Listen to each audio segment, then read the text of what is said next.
आज मैं इस कालांश में अपने एकादश वर्ग के छात्रों का स्वागत करता हूँ। सबसे पहले प्रसंगवश हम लोग पाठ्य बिंदु वर्ण विचार की चर्चा करेंगे। तो इस संदर्भ में वर्ण विचार के संदर्भ में हम लोग 3 बिंदुओं पर विशेष रूप से चर्चा करेंगे। सबसे पहले वर्ण की परिभाषा, भेद। दूसरा वर्णों का उच्चारण स्थान और तीसरा वर्ण विन्यास, वर्ण संयोजन।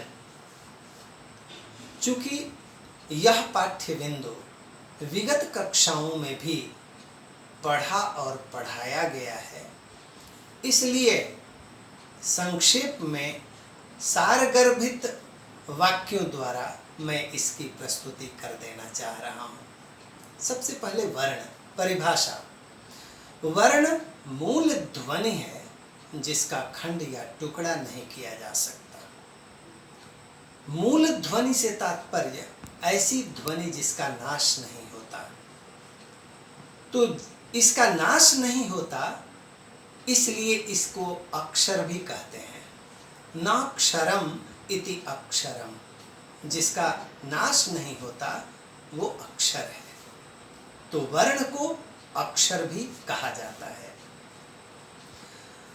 वर्ण के 2 भेद होते हैं, स्वर वर्ण, व्यंजन वर्ण। स्वर वर्ण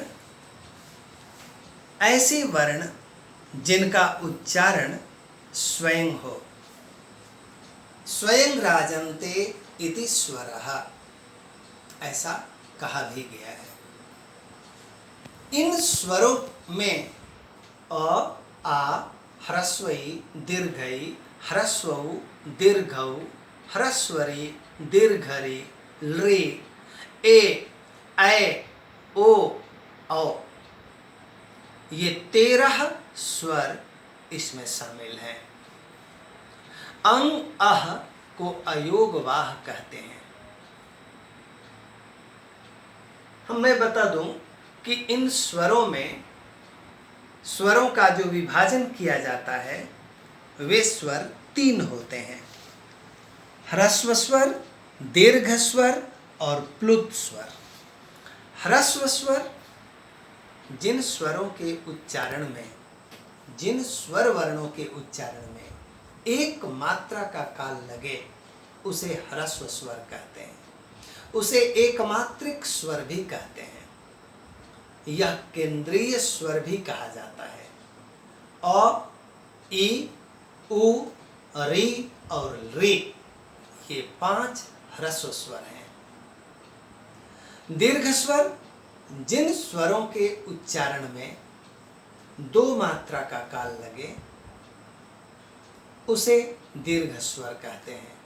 आ, दीर्घई, दीर्घौ, दीर्घरी, ए, ऐ, ओ, औ।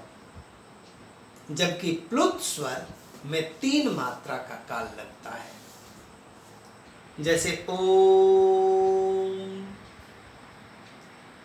कोई भी स्वर प्लुत स्वर हो सकता है। उच्चारण के आधार पर उसकी हम लोग गणना कर लेते हैं कि वो प्लुत स्वर है या नहीं। अब हम व्यंजन वर्णों की ओर चलते हैं। तो जिन वर्णों के उच्चारण में स्वर वर्णों की सहायता ली जाती है उन्हें व्यंजन वर्ण कहते हैं। इसके 3 भेद होते हैं, स्पर्श, अंतःस्थ और ऊष्म। स्पर्श वर्ण क से लेकर म तक, क वर्ग, च वर्ग, ट वर्ग, त वर्ग और प वर्ग। क वर्ग, वर्ग कहने का मतलब समूह, क्लास। क के समूह में 5 वर्ण हैं, क, ख, ग, घ, ङ। वैसे ही च वर्ग, ट वर्ग, त वर्ग और प वर्ग में भी। इस प्रकार 25 वर्ण स्पर्श वर्ण होते हैं। और अंतहस्त अंतहस्त अंतहस्त य र ल व है। और उष्म, जिनमें उष्म वायु निकलती है उच्चारण में, तो वो हैं तालव्य, मूर्धन्य श, दंत्य श, ह। अब हम चलते हैं इन सभी वर्णों में, इन सभी वर्णों को संस्कृत में माहेश्वर सूत्र है उसे समझ लेते हैं, तो इन वर्णों को समझने में सुविधा हो जाएगी। माहेश्वर सूत्र नाम क्यों पड़ा? महेश से माहेश्वर, अर्थात भगवान शिव के द्वारा दिया गया यह सूत्र है, इसीलिए इसको माहेश्वर सूत्र कहा जाता है। भगवान पाणिनि ने, महर्षि पाणिनि ने अपनी कठोर तपस्या से भगवान शिव को प्रसन्न करके उनके डमरू से ये 14 ध्वनियां प्राप्त की, जिसे हम लोग माहेश्वर सूत्र कहते हैं। ये 14 ध्वनियां अ ई उण रील रिक ए उंग ऐ औच हयवरट लण यमंगणनम झभैया घटधस जब घटधस खफ छठ चटतव कपैया सशसर हल। इस प्रत्याहार, इस माहेश्वर सूत्र में संपूर्ण वर्ण समाहित हैं। वैसे ही हम लोग अब प्रत्याहार की भी चर्चा कर लेते हैं। तो प्रत्याहार वे शब्दांश हैं जिनमें भिन्न भिन्न वर्ण समाहित होते हैं। जैसे अच प्रत्याहार में सभी स्वर हैं, अ ई उ री री ए ओ ऐ औ। हल प्रत्याहार सभी व्यंजन हैं उसमें, ह य व र ल य म ङ न झ भ इत्यादि इत्यादि पूरे व्यंजन वर्ण परिगणित हैं उनमें। अब हम लोग चलते हैं वर्णों के उच्चारण स्थान पर। तो मुख के जिस भाग से जिस वर्ण का उच्चारण होता है उसे उस वर्ण का उच्चारण स्थान कहते हैं। ये उच्चारण स्थान कंठ, तालु, मूर्धा, दंत, ओष्ठ प्रमुख है। उसमें नासिका भी है। तो कंठ क वर्ग, कवर्ग, अ आ ह इत्यादि आते हैं। तालु से च वर्ग, मूर्धा से ट वर्ग, दंत से त वर्ग, नासिका य म ङ न इत्यादि। कुछ संयुक्त उच्चारण स्थान होते हैं, जैसे व का उच्चारण स्थान दंतोष्ठ, ए का उच्चारण स्थान कंठ तालु, ओ का उच्चारण स्थान ओ और औ का उच्चारण स्थान कंठोष्ठ। ये सब मिलकर उच्चारण स्थान वर्णों को अपने अपने अस्तित्व में लाते हैं। इन उच्चारण स्थानों को अच्छी तरह से समझने के लिए सूत्रों का भी विधान है। अकुह विसर्जनीयानाम कंठः, इचु यशानाम तालुः, ऋटुरसानाम मूर्धा, ऋतुलसानाम दन्तः, उपुपद्मानीयानाम ओष्ठौ, यमगणनानाम नासिका च, वकारस्य दन्तोष्ठम, एदैतोः कंठतालुः, ओदौतोः कंठोष्ठम। ये सब सूत्रों को अच्छी तरह से स्मरण किया जाना चाहिए, तो हम वर्णों के उच्चारण स्थान को अच्छी तरह से समझ सकते हैं।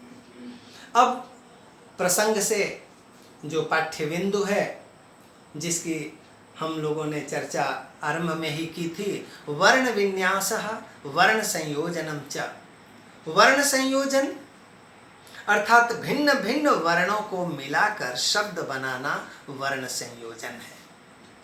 भिन्न भिन्न वर्णों का सार्थक समुदाय ही तो शब्द होता है ना। जैसे राम, इस शब्द में कौन कौन सी ध्वनियां हैं, कौन कौन से वर्ण हैं, उनको हम लोग देखते हैं।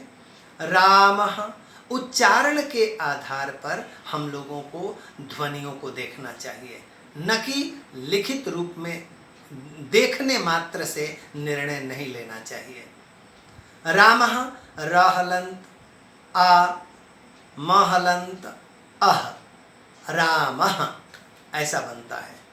वैसे ही दृष्ट्वा, इस शब्द में कौन कौन सी ध्वनियां हैं?